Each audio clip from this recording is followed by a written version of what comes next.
పారిశుద్ధ్య నిర్వహణలో రికార్డు సృష్టిద్దాం. పరిశుభ్ర పట్టణాల్లో నరసరావుపేటను నిలుపుదాం. శానిటేషన్ వారోత్సవాలలో ఎమ్మెల్యే డాక్టర్ చదలవాడ అరవింద్ బాబు. పారిశుద్ధ్య నిర్వహణలో నరసరావుపేట నియోజకవర్గాన్ని మహోన్నత స్థానంలో నిలిపేందుకు చిత్తశుద్ధితో పనిచేస్తున్నానని ఎమ్మెల్యే డాక్టర్ చదలవాడ అరవింద్ బాబు అన్నారు.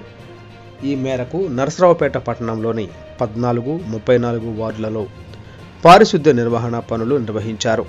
పారిశుద్ధ్య పట్టణాల జాబితాలో నరసరావుపేటను అగ్రస్థానంలో నిలిపే వరకు విశ్రమించేది లేదన్నారు.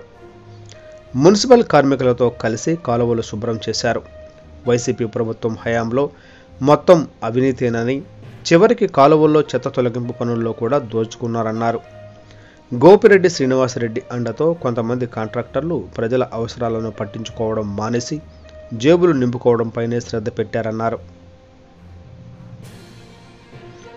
పారిశుద్ధ్య నిర్వహణ, ప్రజారోగ్యం విషయంలో కట్టుబడి ఉన్నామన్నారు. పట్టణంలో వీధి వీధిన తిరిగారు, చెత్త తొలగించారు, కాలువలు శుభ్రం చేశారు. ప్రజలు ఆరోగ్యవంతమైన సమాజాన్ని కోరుకుంటున్నారని, ఆ విషయంలో ఎలాంటి భేషజాలకు పోకుండా సహకరించాలని అధికారుల్ని, ప్రజల్ని ఎమ్మెల్యే డాక్టర్ చదలవాడ కోరారు. ఈ కార్యక్రమంలో మున్సిపల్ కమిషనర్ రవిచంద్రారెడ్డి, పారిశుద్ధ్య కార్మికులు, టీడీపీ, జనసేన శ్రేణులు పాల్గొన్నారు.